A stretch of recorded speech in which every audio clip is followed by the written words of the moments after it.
March മാസം 3-ാം തീയതിയാണ് ലോകപ്രസിദ്ധമായ പൊങ്കാല മഹോത്സവം. അന്ന് രാവിലെ 9:45 അടുപ്പ് കെട്ട് പൊങ്കാലക്കാർക്ക് ക്ഷേത്രത്തിൽ നിന്നും തീ പകരുന്ന ചടങ്ങ് നടക്കുന്നത്. അന്ന് 2:15 പൊങ്കാല നിവേദ്യം നടത്തുകയാണ്. ഈ വർഷത്തെ ഏറ്റവും വലിയൊരു പ്രത്യേകത, ഈ പൊങ്കാല മഹോത്സവ ദിവസം തന്നെ ചന്ദ്രഗ്രഹണം നടക്കുന്നു എന്നുള്ള ഒരു വിശേഷം കൂടെ ഇതിലുണ്ട്. അപ്പം ജ്യോതിഷ വിധിപ്രകാരം ഉച്ചയ്ക്ക് 3:10 മുതൽ 7 മണി വരെ ദേവീ ദർശനം ഭക്തർക്ക് നൽകാൻ കഴിയുന്നില്ല. വൈകുന്നേരം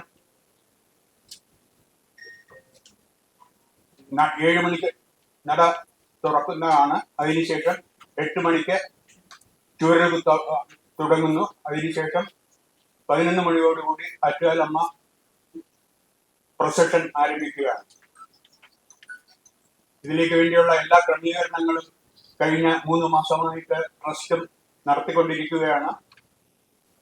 വിവിധ വകുപ്പുകളിലെ പ്രതിനിധികൾ ഒത്തുചേർത്തുകൊണ്ട് ബഹുമാനപ്പെട്ട തൊഴിൽ വിദ്യാഭ്യാസ വകുപ്പ് മന്ത്രി ശ്രീ ശിവൻകുട്ടി അവറുകൾ, ശ്രീ വാസവൻ അവറുകൾ, ബഹുമാനപ്പെട്ട mayor V Rajesh, deputy mayor, Thiruvananthapuram collector, Attukal Pongala മഹോത്സവത്തിന്റെ നോഡൽ ഓഫീസറായ അസിസ്റ്റന്റ് കളക്ടർ എന്നിവരെ എല്ലാം ഉൾപ്പെടുത്തിക്കൊണ്ട് വിശദമായിട്ടുള്ള അവലോകന യോഗം നടത്തുകയും വേണ്ട നിർദ്ദേശങ്ങൾ ബഹുമാനപ്പെട്ട മന്ത്രിയുടെ സ്ഥലത്തു നിന്നും നൽകുകയും ചെയ്തിട്ടുണ്ട്. ആറ്റുകാൽ ഭഗവതി ക്ഷേത്രം ട്രസ്റ്റിന്റെ എല്ലാവിധ പ്രവർത്തനങ്ങളും ഏകദേശം ഒരു രൂപത്തിലേക്ക് ഇപ്പോൾ എത്തിയിട്ടുണ്ട്. അതിന്റെ ആചാരങ്ങളെ പറ്റിയും ഏതൊക്കെ രീതിയിലാണ് പ്രവർത്തനങ്ങളെ പറ്റിയും എന്തൊക്കെ ഭക്തജനങ്ങളെ അറിയിക്കണം എന്നുള്ളതിനെ പറ്റി എന്റെ സുഹൃത്തുക്കളായ ഔദ്യോഗിക അംഗങ്ങൾ നിങ്ങളുടെ മുമ്പിൽ അവതരിപ്പിക്കുന്നതാണ്. ചടങ്ങ് ആരംഭിക്കുന്നത്, അതായത് ഞങ്ങൾക്കിപ്പോ 581 കുത്തിയോട്ട ബാലന്മാരെയാണ് രജിസ്റ്റർ ചെയ്തിരിക്കുന്നത്.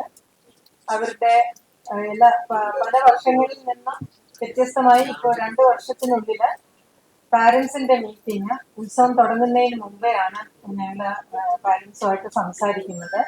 കാരണം എന്തെന്ന് വെച്ചാൽ, ഈ കുത്തിയോട്ടം നിൽക്കുമ്പോൾ അവർക്ക് നേരിടുന്ന ബുദ്ധിമുട്ടുകൾ ഉണ്ടെങ്കിൽ അതിനെക്കുറിച്ച്, കാരണം ഇതൊരു ചടങ്ങാണ്, നമുക്ക് ആ ചടങ്ങ് അനുസരിച്ച് കാര്യങ്ങൾ ചെയ്യാൻ സാധിക്കുകയുള്ളൂ. അപ്പൊ ആ ചടങ്ങിനെ കുറിച്ചും അവരുടെ ഭക്ഷണ ക്രമീകരണങ്ങളെ കുറിച്ചും ഒക്കെ വിശദമായിട്ട് പാരന്റ്സിന് ഞങ്ങൾ പറഞ്ഞു കൊടുക്കുന്നു. അപ്പൊ അതവർക്ക് മനസ്സിലാക്കാനും കുട്ടികളിലെ ഇപ്പൊ ഞങ്ങള് ഈ പ്രാവശ്യം ചെയ്തത് 15-ാം തീയതിയാണ്.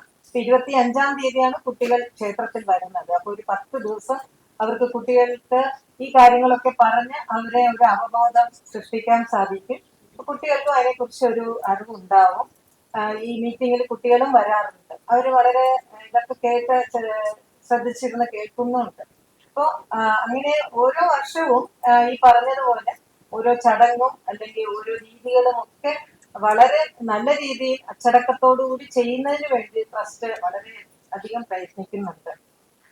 കുത്തിയോട്ടത്തെ കുറിച്ച് പറയുകയാണെങ്കിൽ ഫെബ്രുവരി 25 രാവിലെ 8:45 ചടങ്ങ് ആരംഭിക്കുന്നത്, കുത്തിയോട്ട വ്രതം ആരംഭിക്കുന്നത്. എല്ലാവർക്കും അറിയാവുന്ന പോലെ കുട്ടികൾ വന്ന് അവിടെ ക്ഷേത്രകുളത്തിൽ കുളിച്ച് ഒറ്റത്തോർത്തെടുത്ത് 7 നാണയങ്ങൾ കയ്യിൽ വെച്ച് അത് മേൽശാന്തിയെ നിന്ന് പ്രസാദവും വാങ്ങി നാണയം പള്ളിപ്പലകയിൽ വെച്ച് അത് അങ്ങനെയാണ് വ്രതം ആരംഭിക്കുന്നത്. അത് കഴിഞ്ഞാൽ കുട്ടികൾ ഞങ്ങളുടെ അമ്മയുടെ കൂടെ താമസിക്കുന്ന കുത്തിയോട്ട ബാലന്മാരാണ്.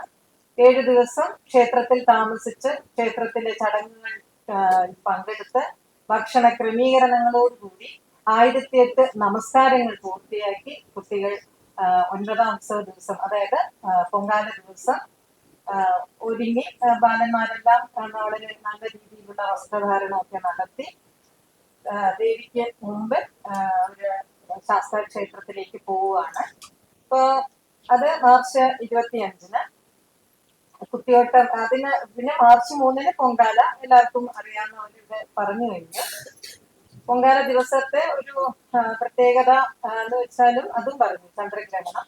അപ്പൊ അത് ഞങ്ങളെ സംബന്ധിച്ച് കുറെ ഞങ്ങളുടെ ഉത്തരവാദിത്വം കൂടുന്ന ഒരു സന്ദർഭമാണ്. അതായത് 3:10 മുതൽ 7 മണി വരെ നട അടച്ചിരിക്കും. അപ്പോ ദർശനം ഉണ്ടാകും. മാത്രമല്ല താലപ്പൊലി കുട്ടികളുടെ കാര്യം നോക്കുകയാണെങ്കിൽ 3:10 വരെ താലപ്പൊലി നമുക്ക് എന്തായാലും അകത്ത് കയറാൻ പറ്റില്ല. കാരണം 3:10 മുമ്പ് ഞങ്ങൾക്ക് നട അടക്കുന്നതിന് മുമ്പ് ക്ഷേത്രവുമായി ബന്ധപ്പെട്ട് ചെയ്ത് തീർക്കേണ്ട ചടങ്ങുകളുണ്ട്.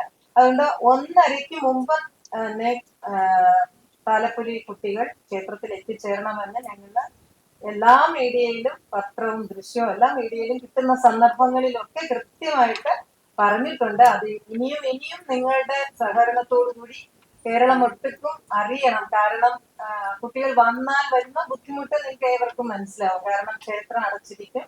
അവര് വളരെ പ്രതീക്ഷയോടെ ഒരു ചടങ്ങിന് വരുന്നതാണ്. അപ്പോ അതാണ് നിങ്ങൾ ഏറ്റവും കൂടുതൽ ഞങ്ങൾക്ക് ചെയ്തു തരേണ്ട ഒരു ഉപകാരം.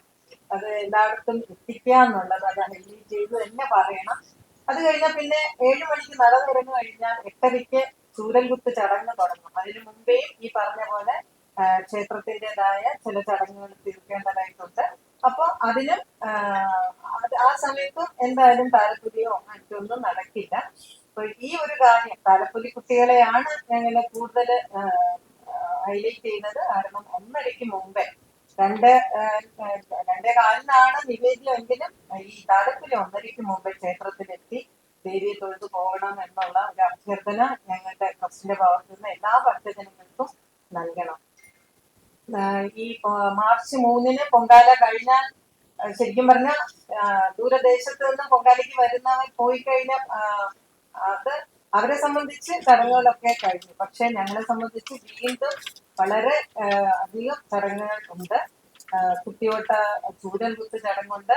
അത് ഈ 581 കുട്ടികളും പോയതിനു ശേഷം മാത്രമേ ദേവി എഴുന്നള്ളുള്ളൂ. ദേവി എഴുന്നള്ളി ശാസ്താ ക്ഷേത്രത്തിൽ, അതും ശാസ്താ ക്ഷേത്രത്തിൽ അവിടെ ആറാട്ട് കഴിഞ്ഞിട്ട് ഞങ്ങൾ അവിടെ എത്തുന്ന രീതിയിലാണ് സന്ദർഭം വരുന്നത്. അവിടെ എത്തി അത് മിക്കവാറും രാത്രി ദേവി എഴുന്നള്ളി കഴിഞ്ഞാൽ വെളുപ്പിനെ ആയിരിക്കും ഈ എല്ലാ വീടുകളിലെ ഇതും തട്ടവിരിയും ഒക്കെ കഴിഞ്ഞ് എത്തുമ്പോഴേക്കും രാവിലെ പുലർച്ചെയാവും. അത് കഴിഞ്ഞ് അവിടെ ദേവി ഇറക്കി പൂജകൾ നടത്തിയതിനു ശേഷം വീണ്ടും തിരിച്ചു വരുന്നു. പിന്നെ ഇപ്പോഴത്തെ ഈ ആനയുമായി ബന്ധപ്പെട്ടുള്ള നിയമങ്ങൾ ഉള്ളത് കൊണ്ട് തിരിച്ച് എത്രയും പെട്ടെന്ന് ക്ഷേത്രത്തിൽ കയറുന്നതിന് വേണ്ടിയിട്ടുള്ള തയ്യാറെടുപ്പാണ് ഞങ്ങൾ ചെയ്തിട്ടുള്ളത്.